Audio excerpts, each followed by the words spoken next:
have a CNN exclusive this morning. Remarkable access inside Myanmar, which is in the midst of a bloody military coup. One advocacy group says at least 550 people have been killed in the past 2 months. Protests continue. They did throughout the weekend, which security officials have been responding to with this brutal crackdown, detaining thousands. At least 11 people were arrested Friday, minutes after being interviewed by CNN. Our Clarissa Ward joins us now live from Myanmar with the permission of the military, who we do want to note is escorting our team. So, Clarissa, what's happening now? Tell us why it's so important for you to be there. Well, as you said, John, 2 months ago, a democratically elected government was overthrown by the military in a coup after the military suffered what can only be described as a humiliating defeat in the elections back in November. That coup has given rise to an enormous protest movement that has swelled across the country.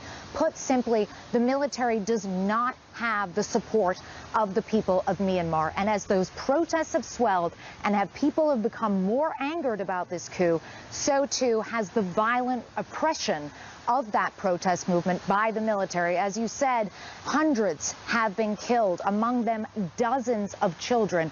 We wanted to come here to report on the ground because, simply put, John, no other journalists, international journalists, have been allowed into Myanmar since this coup happened. Now, we came with permission from the military, with all of the complications that entails, but we still felt that it was of vital importance to come here ourselves, to see what was happening, and to confront the people responsible for the violence. And so, Clarissa, I mean, I know all of this is delicate, but since you're under the auspices of the military, are you able to report freely? We had been assured prior to coming here that we would have independence and freedom of movement. We wanted to stay in a hotel in Yangon. That was not allowed. We're staying instead in this military compound. It's completely walled off. We cannot come in and out and move freely. On our first day, we were moving around with a convoy of 6 trucks full of soldiers. In addition to that, we have many minders following our every move. Whenever we do have the opportunity to be on the street, which is very rarely, Allison, our minders are constantly filming everything with their cell phones, making notes, making phone calls, taking records of every single person we talk to and every single movement we make. So it has not been without its challenges, Allison. Well, they're taking pictures and they're taking names, apparently, Clarissa. So tell us about the people who've been detained after speaking with you. So this was a very distressing incident, John. On one day, we were finally allowed to go to a public space, to an open market. And it's important to underscore here that we have not solicited contact with any activists, with anyone who's part of the protest movement, because we know, given the context that we're hearing, just how dangerous that could be. However, when we took our cameras out in this market and started shooting video, people started coming up to us. People started giving the 3-fingered Hunger Games salute that has become the emblem, the symbol of this defiant movement. And they came up and started telling us their stories. They told us they were frightened. They told us there is no peace there. And we let them say their piece. We felt it was important to give them the opportunity to have their side of the story on the record. Shortly afterwards, however, we found out that many of them were detained. One woman actually ran after me while we were still at the market, trembling like a leaf, on the phone with someone who said that 3 people we'd spoken to had already been arrested.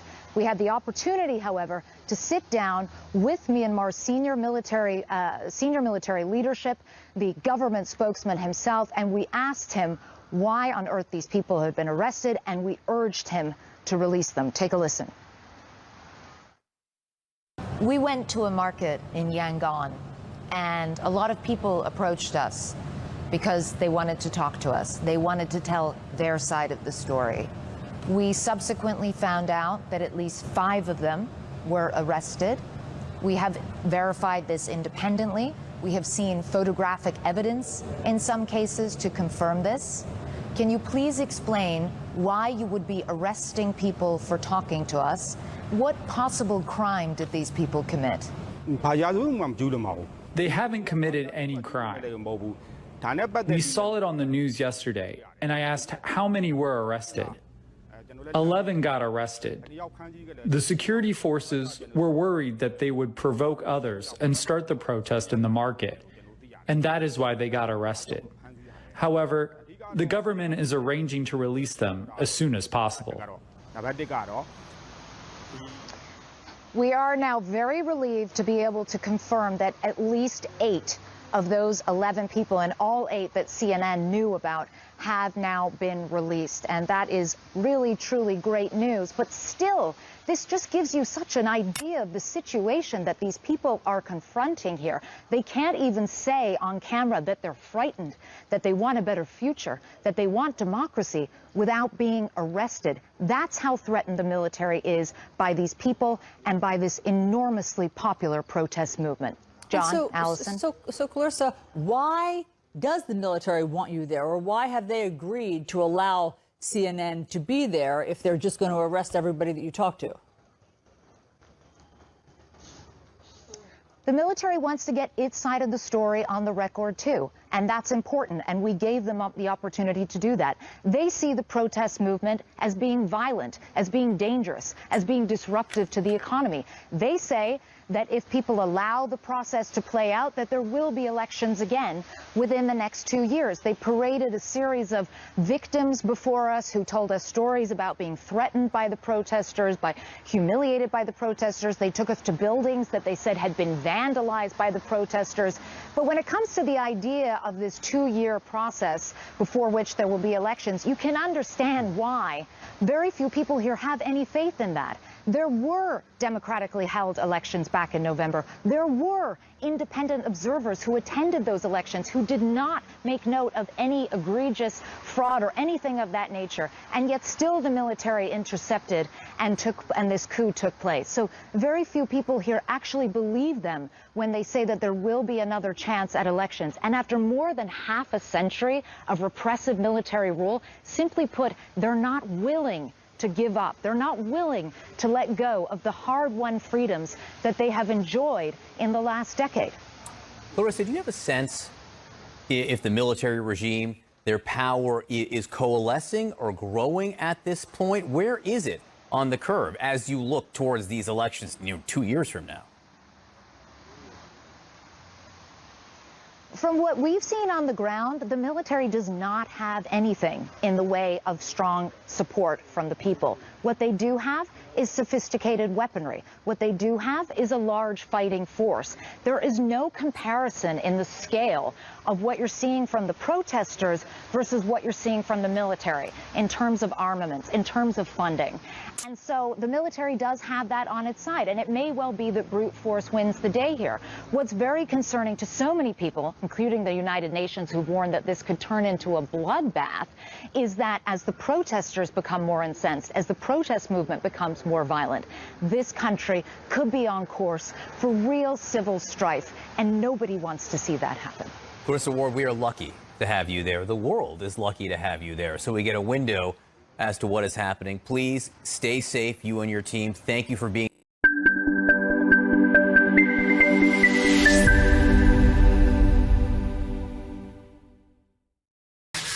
In our World Lead, a CNN exclusive, we're on the ground in Myanmar following the coup as the military detains thousands of protesters as part of their brutal and bloody crackdown, including at least 11 people who spoke to CNN just minutes before getting arrested. Protests across the country started after the military overthrew the elected government in February. And since then, one advocacy group says more than 500 people have been killed, including children.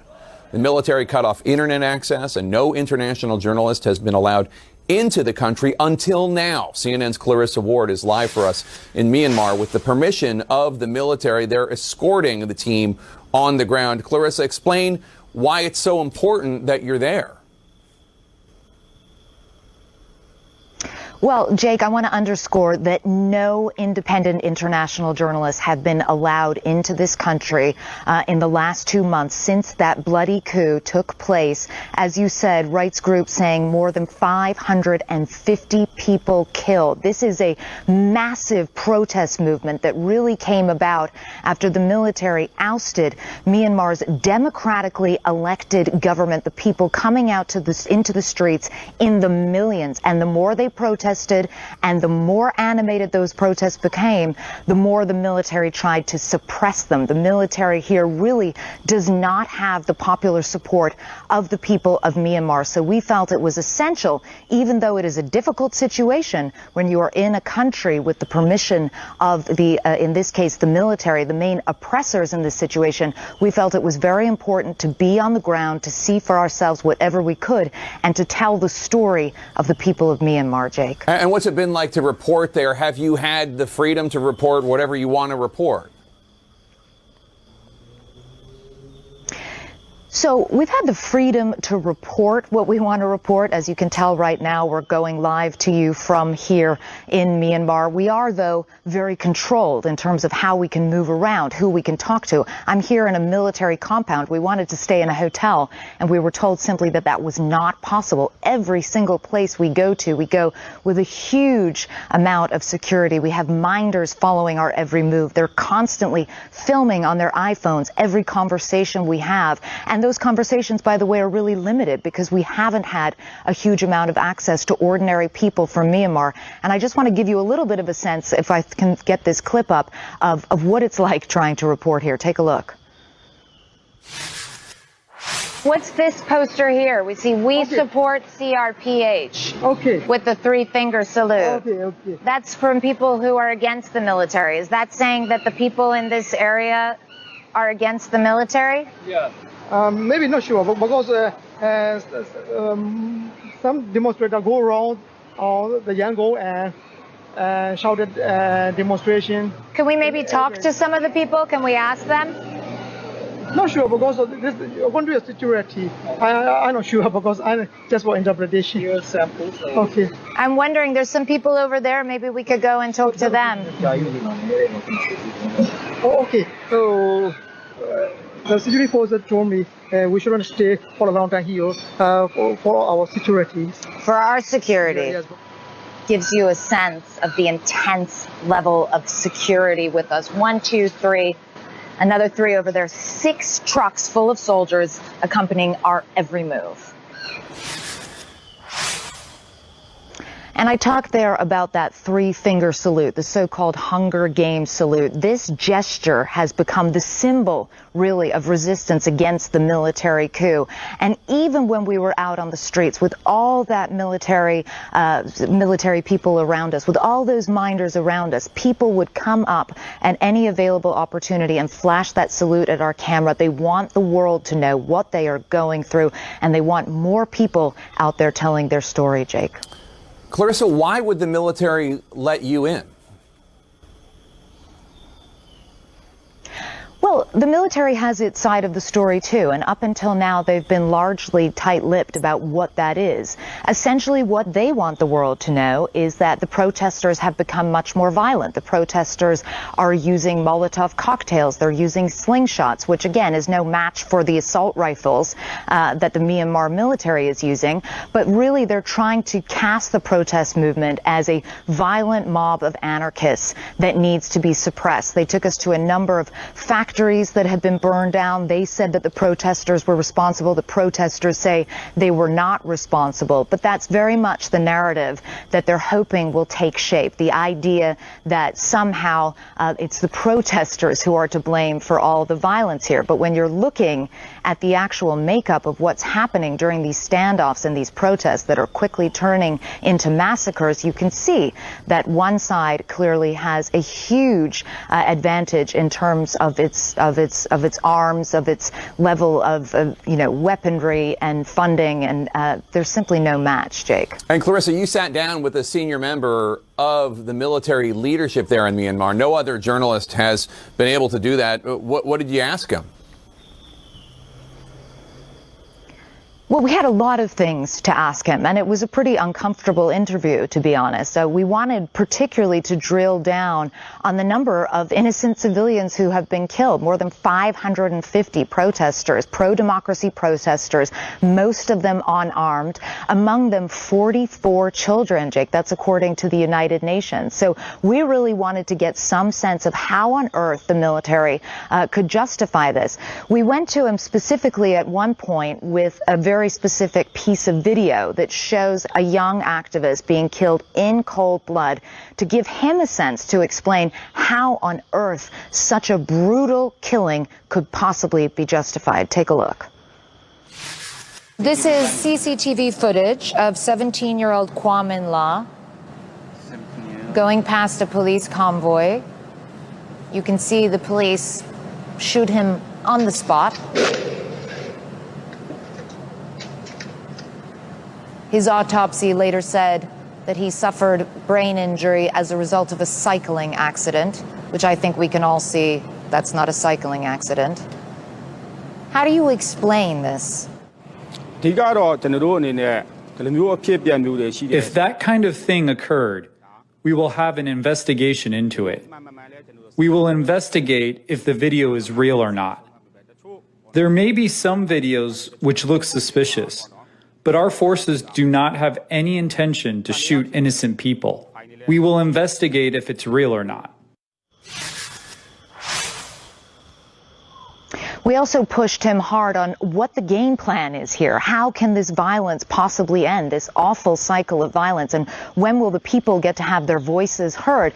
He said that the military's plan has always been to allow for another round of elections sometime in either the next year or possibly up to 2 years. But it's really important to underscore here, Jake, that nobody here on the ground really believes that, because the whole reason that this coup took place in the first place is that there were free and fair elections back in November. There were independent election monitors there who did not see any problems in terms of fraud or any significant problems.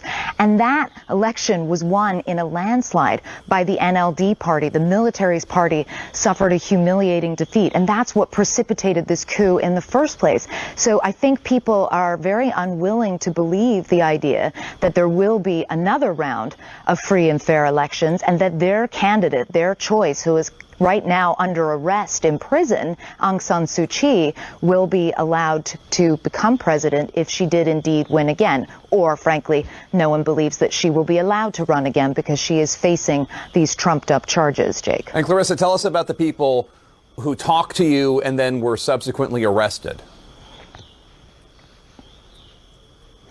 You know, Jake, this is always your worst nightmare as a journalist, right? We finally were able to negotiate access to a public space, not a controversial space. It was a space that the military actually picked.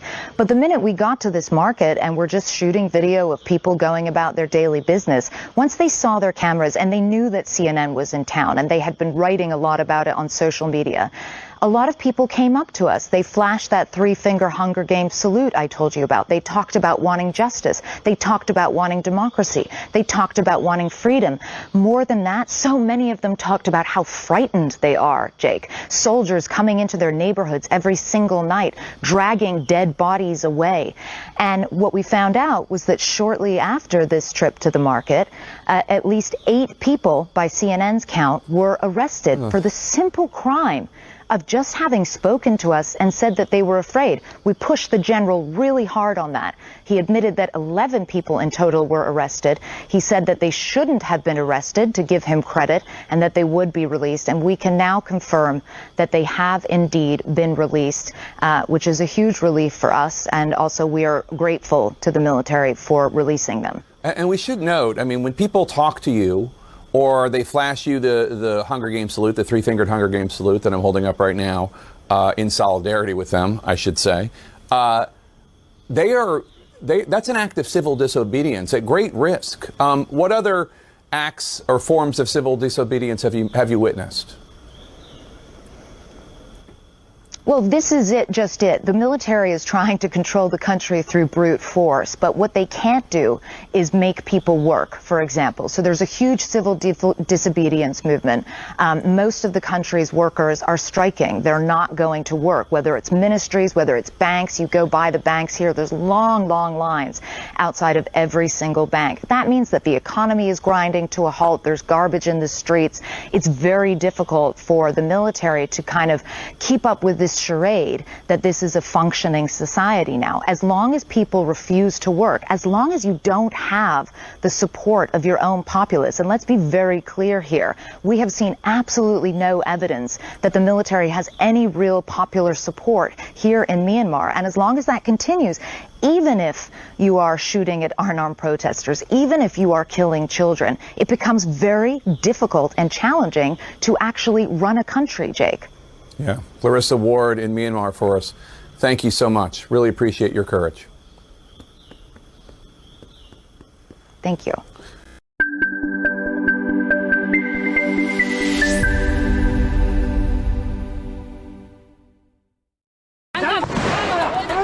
By day, the junta continues its brutal crackdown, killing pro-democracy protesters who refuse to submit to military rule. At night, the raids begin as soldiers round up activists and drag away the dead, their bodies evidence of the military's shoot-to-kill tactics. 2 months after overthrowing Myanmar's democratically elected government in a coup, the junta has been unapologetic in its ruthlessness and silent in the face of international outrage. Fearless local journalists and activists have risked everything to show the world what is happening, while outside access to the country has been blocked. But now the military has granted CNN the first access to visit Myanmar. From the moment we arrive, our movements are tightly controlled. Gives you a sense of the intense level of security with us. 1, 2, 3, another 3 over there, 6 trucks full of soldiers accompanying our every move. At township offices across Yangon, alleged victims of the protest movement dutifully await us. They tell us they have been beaten and threatened and humiliated by the violators, a pejorative term the military uses for the pro-democracy protesters. In North Okalapa Township, the local administrator complains that the demonstrators were noisy and broke the law by gathering in groups of more than 5. Are you seriously comparing these infractions to more than 500 people being killed, among them children? Are you saying that these are equal? Our minders are perturbed by the question, and it goes unanswered. They take us to a shopping center, one of 2 attacked by arsonists overnight. Like many businesses in Myanmar, they are partially owned by the military. The strong implication from our minders is that the protesters are to blame. It's a similar story at several burned-out factories. This is the 3rd factory that the military wanted to show us. They say it's clear proof that the protesters are violent, that they have been setting fire to businesses like this. But the protesters say they had nothing to do with it at all. And the factory owners who we've spoken to say they simply don't know who's responsible. Sandra's Chinese-owned garment factory was completely destroyed. She asked we not show her face. Do you have any sense of what you will do now? Waiting for the government give me some helping. Yeah. Who is the government right now in Myanmar? Sorry, is that a hard question? Yeah. I don't know. Every moment of our visit is carefully choreographed. When protesters begin posting about our movements on social media, the military cuts off Wi-Fi across the country. Still, from the window of our convoy, we catch glimpses of reality. Some people from the balcony just flashed 3 fingers at me. That's the Hunger Games salute, which has become emblematic of this uprising. I'm speaking very quietly because I don't want our minders to know what they just did, because honestly, it could be a very dangerous situation for them. We pass a small protest, rejecting Myanmar's return to more than half a century of repressive military rule. Their banner calls for a spring revolution. Our minders won't let us stop. Finally, after days of pushing, we are allowed to visit a public space, an open market. We avoid approaching anyone, mindful of the fact that we are surrounded by security forces. But within minutes, one brave man flashes the three-finger salute. I saw that you made a sign.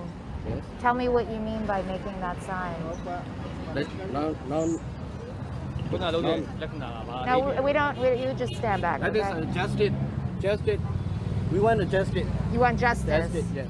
Moments later, another man approaches. Not scared. Not scared. Not weapon. We don't have a not weapon. Not scared. But every day fighting. Every day. Just like that. Just like that. They're banging. As word of our presence spreads, we hear an unmistakable sound. Banging pots and pans is a tradition to get rid of evil spirits. But it has become the signature sound of resistance. This young teacher says she ran to talk to us when she heard the noise. You want democracy? We want democracy. We don't want military coup. You know we're surrounded by military, like this guy. I'm not afraid at all. If we are afraid, we people around here will not hit the band and the pen. Like many young people, she sees her future being ripped away. We don't want to go back to the dark age. We lost our voice, and we had democracy only for 10 years because we don't have weapons, we don't have guns, just only we have voice. But even words can be punished here. Democracy! Not wanting the situation to escalate, we decide to leave the market as people honk their horns in support of the protest movement.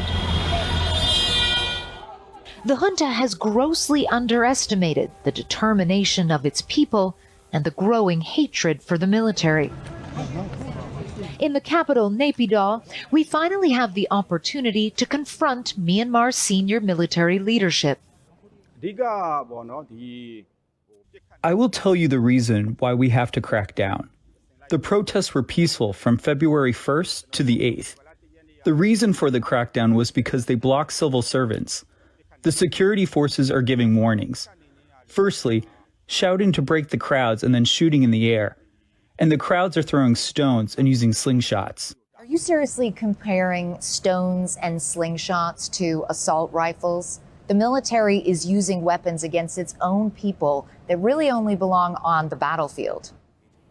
The main thing is, they are not only using stones and slingshots. We have evidence they use gasoline and Molotov cocktails. You have to add those too. For the security forces, they use crackdown weapons for riots. There will be deaths when they are cracking down the riots, but we are not shooting without discipline, with the rifles we use for the front lines. So this is CCTV footage of 17-year-old Kwame La going past a police convoy. You can see the police shoot him on the spot. His autopsy later said that he suffered brain injury as a result of a cycling accident, which I think we can all see that's not a cycling accident. How do you explain this? If that kind of thing has occurred, we will have investigations for it. We will investigate it if it's true or not.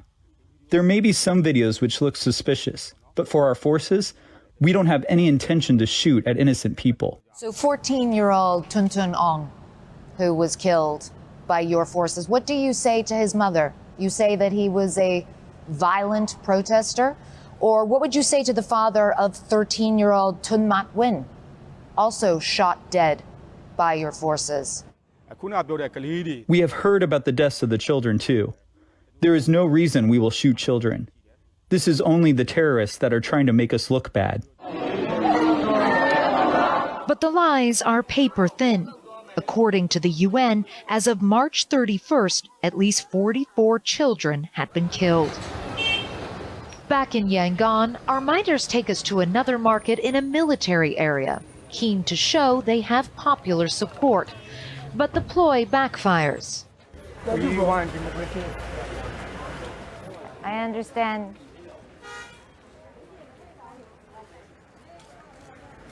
The man just told me we want democracy as he walked past, but he was too scared to stop and talk. Others are more bold. Please save our country. Save your country. These people are not activists. They are ordinary citizens, and they live in fear of the military. You have goosebumps. You're like shivering. They are not human. Yeah. They're not human. They are desperate for the outside world to know their pain. One girl approaches us shaking. I feel like you're very nervous. Are you okay? Yeah. We are not sick anymore. And even the night, there are shoulders and shoot the children. I don't want you to get in trouble. I don't want you to get arrested, okay? Yeah, thank you. All right. She knows her bravery will certainly be punished. But this is a resistance movement built on small acts of great courage.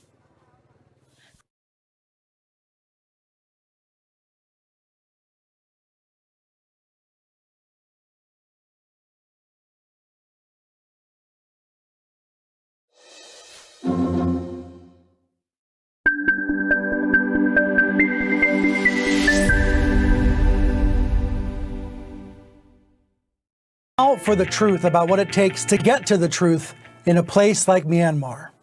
As the death toll rises in the Southeast Asian country, there are hardly any journalists able to operate. Newsrooms have been raided, reporters have been arrested, internet connections have been mostly cut off. What we do see is usually from citizen journalists or activists who are able to get video out. All of this, all these scenes, are because the military is in control. But pro-democracy protesters want their country back.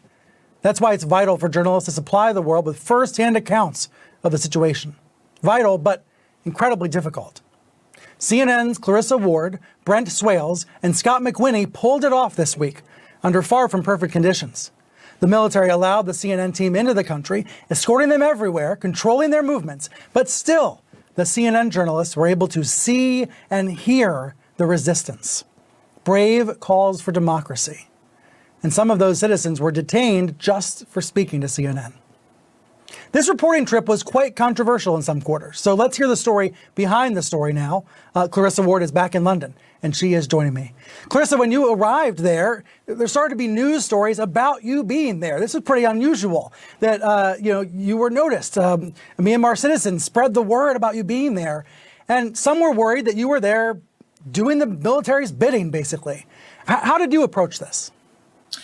So I think, listen, it's always a difficult situation when the only way to get into a country is to go through the brutal, oppressive regime that is responsible for the massacres that are happening. So you have to ask yourself, what are the potential merits? What are the potential pitfalls? And this is a situation we find ourselves in, Brian, over and over again as journalists, whether it be in Syria, whether it be in North Korea. We're often faced with this very difficult choice. In this case, we felt it was so vital to go into Myanmar, to have the opportunity to directly confront the junta with their brutality, because those local journalists that you mentioned, who have been doing extraordinary work, who are braver than I could ever imagine being, the one thing they can't do, for their obvious security reasons, is to sit down with the senior leadership of the military and say, how can you call this a cycling accident when you're showing them a video of some man being shot dead in cold blood?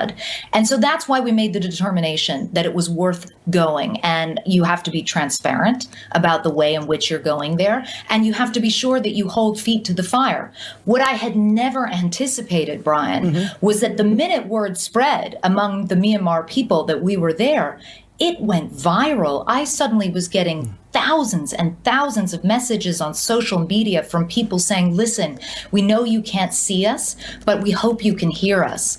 And that was incredibly moving. It was incredibly intense to have that level of scrutiny. But certainly for me, I think all of the team felt like we have to rise to this occasion. We have to do justice to these people's story because they're watching closely and they deserve better.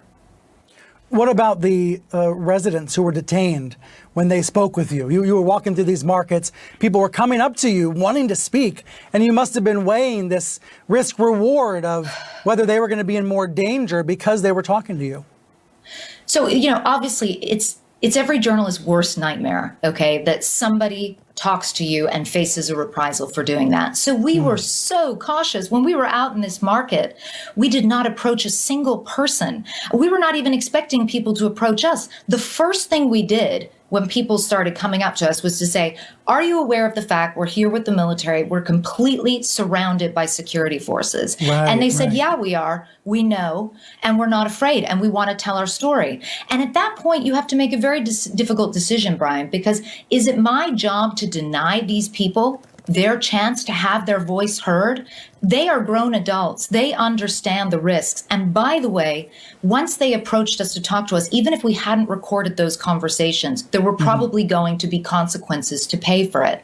So what we felt was the right thing to do was to give them that opportunity to tell their side of the story. And then the minute we knew they'd been detained, we did not stop lobbying for 1 minute to get them released. We sat across from that general and we said to him, you must release these people. We had him concede on camera that no crime had been committed, and we continue to follow up with them on a daily basis to make sure they're okay and to make sure they don't face any further reprisals for doing such a simple and small but incredibly brave thing as saying, we want democracy.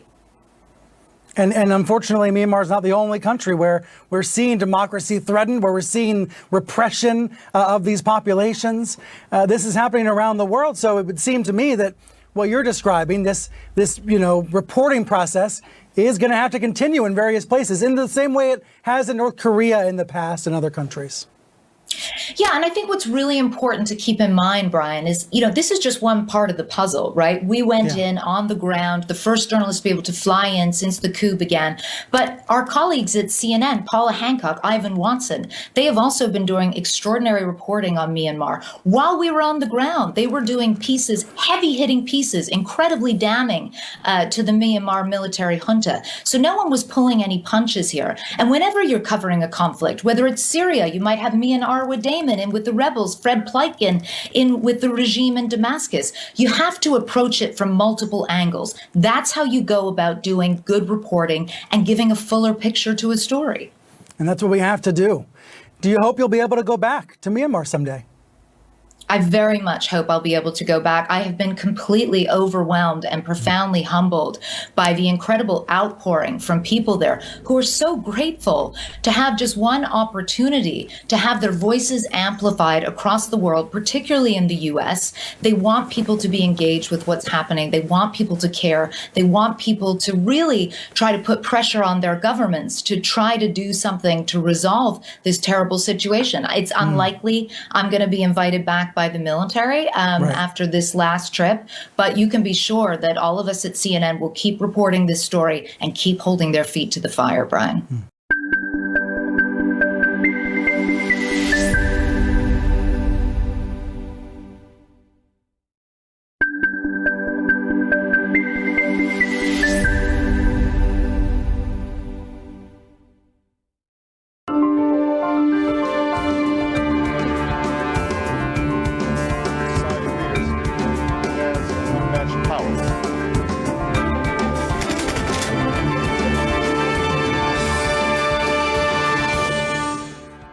Amika Ferrer-Gotic, this is N1 International News. One of the first international teams ever left in Myanmar after the crackdown is CNN's international correspondent Clarissa Ward with her crew. Clarissa is joining us from London. Clarissa, welcome to N1. Thank you for joining. Thank you so much for having me on. Thank you. Getting into a country like Myanmar is everything but easy. Would you take us through the process of being a journalist and getting into a country and still managing to be there? And give us the latest on the situation in Yangon, Myanmar, since you and the teams, like I said, were the first international crew to fly in since the military takeover on February 1st. So sometimes as journalists, the only way we can get into a country where there's extreme violence on the ground is through the actual regime or perpetrators of that violence. And this was the case with this situation. We went in with permission, with visas that were granted by the military junta that ousted Myanmar's democratically elected government 2 months ago and has subsequently issued a brutal crackdown. More than 700 people killed, among them more than 40 children, nearly 3,000 people arrested. And that meant that our movements were tightly controlled because obviously the military junta did not want us to tell the truth about what was happening in Myanmar. Nonetheless, we were still able to see glimpses of that. We confronted or found when we went to shoot in a market very brave people who came up to us and said, even though they could see that we were surrounded by the military, they said, listen, we live in fear. We're not safe here. We want democracy. So it was an extraordinarily difficult in many ways and challenging visit, but also ultimately a rewarding one as well, because we did feel that we were able to tell those stories, and we were also able to sit down with Myanmar's top military leadership and confront them about the brutality they have been meting out to this pro-democracy protest movement. And Clarissa, what are the toughest moments that you have recorded in Yangon? Like you said, Myanmar security forces have killed over 700 civilians, leaving desperate anti-coup protesters to call on the United Nations to intervene. That's 710 by this morning. Like I said, what are the biggest struggles for this country, and what are those toughest moments that you have recorded and you've been through during your time in Myanmar? I think, some of the toughest moments were talking to these people who approached us in this market and hearing their pleas for the outside world to listen, hearing their, one woman actually said to me, talking about the military, they're not human. They're not human. And that really stayed with me. I couldn't forget it. And of course, it's important to say that after talking to us, some of these people were detained. The police actually detained at least 10 people, 5 of whom had spoken to us. Now, we were able to lobby very hard behind the scenes and ensure that they were released, and we continue to be in touch with them. But this is clearly a desperate situation where people are being thrown in jail or detained simply for telling the world that they want a better future, that they want democracy, that they're not willing to accept a return to what one woman called the Dark Ages. And those words of those extraordinarily courageous people have really stayed with me. Clarissa, did you or anyone from your crew ever felt endangered or threatened during that time? I don't think we were very lucky because we're there with the military, because there was a lot of public eyes on our visit. It gives us a measure of protection. What I felt far more concerned about, and still do feel more concerned about, are the local journalists on the ground and the activists who are risking their lives every day to bring the world pictures, video, editorial information about the brutality that is going on in Myanmar. They don't have the level of protection that we enjoyed. So while we were relatively secure on this trip, even though it was incredibly tense at times, there are many others in Myanmar doing incredibly important work who do not have the luxury of that security at all. Freedom of speech in Myanmar remains an issue as 29 journalists in Myanmar remain in detention, according to the Assistance Association for Political Prisoners monitoring group. Why was and is still important to keep Myanmar in the international news, Clarissa? Because this isn't a situation where an uprising that has some minimal public support has just spontaneously occurred. This was a country that for the last decade had enjoyed a taste of freedom, a taste of democracy, and people loved it. And they want to preserve it, they want to keep it, and the military does not have any popular support. And this is what makes it very different from other conflicts that I've covered, from what I've seen on the ground and from what I've seen through the journalism coming from inside Myanmar. Simply put, the military does not have the support of its own people. The people want a return to the status quo 3 months ago. They want to have their democracy back again. They want to see the results of the November election honored, and they want an end to this brutal military repression once and for all. And now is Myanmar in the news, but Myanmar hit headlines 4 years ago in 2017 in December with the largest ethnic cleansing operation of Rohingya Muslim minority. Those are the UN data. Aung San Suu Kyi found herself being criticized by the international public. Even then, Suu Kyi faced a raft of criminal charges now that could see her barred for life from office. I would like you to have your take on this. Look, I think you have to understand that Aung San Suu Kyi was in a very difficult position. Clearly, her position was always tenuous, as we now see from the results of the coup. It may well be the case that she felt she had to publicly pay lip service or try to diminish the brutality of the military's actions against the Rohingya Muslims because she knew that she would be jeopardizing her position if she did not. But whatever the past was, whatever the sort of apologies that were made for unacceptable and atrocious acts against the Rohingya Muslims, it doesn't change the reality of what's going on today, which is that Aung San Suu Kyi and her party won a landslide victory in November's election. And instead of being catapulted into a position of further power as a result of that, she is under house arrest. Her people and her followers and the people of Myanmar are facing an extraordinarily brutal crackdown. That's what's important, and that's what the international community, I think people in Myanmar would really like to see them focus on.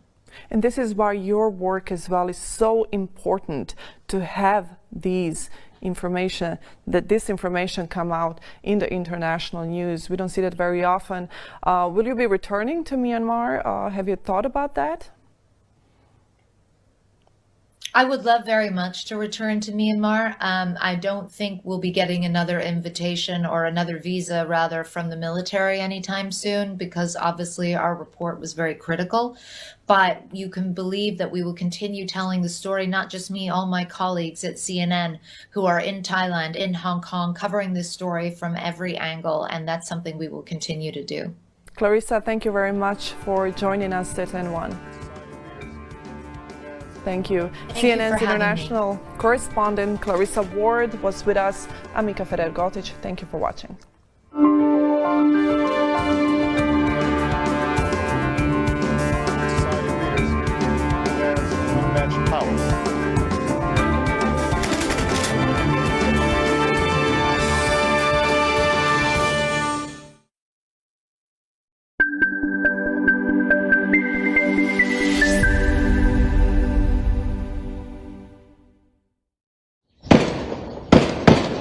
Dawn in the city of Bago, April 9th. The shooting is said to have started at 5 a.m. One NGO describes what happened that day as a killing field. Protesters tell us they had 6 bunkers throughout the city to try and keep the military at bay. Roadblocks made of sandbags to stop the bullets getting through. One member of the so-called defence team, tasked with protecting the neighbourhood from the military, says they were up against far more than just bullets. An 18-year-old who says he should be starting studies in IT now. He spoke to us over the phone on condition of anonymity. He's fled the city and is in hiding.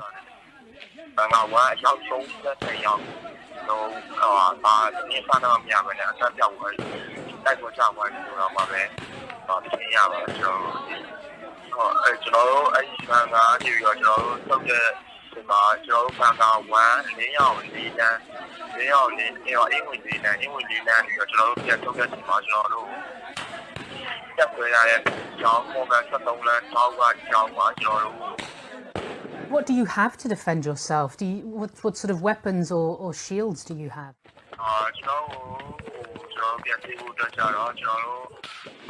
He says survivors believe 97 people were killed that day, The military says it was the protesters who attacked, not them, and claimed they had handmade guns, shields and grenades. And they say only one person died. Multiple sources, including advocacy group AAPP, says the military was using assault rifles, grenades and heavy weaponry like RPGs, weapons you use on a battlefield. These photos taken of the aftermath in Bago would seem to support this. This audio, recorded by one protester, shows the intensity of the military onslaught, an onslaught that has been widely condemned.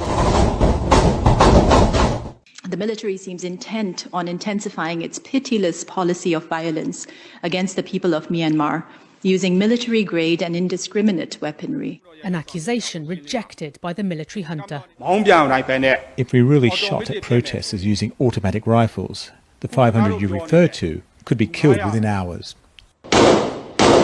This is not the first time the military has been shooting at protesters in Bago, but everyone we spoke to said this was different.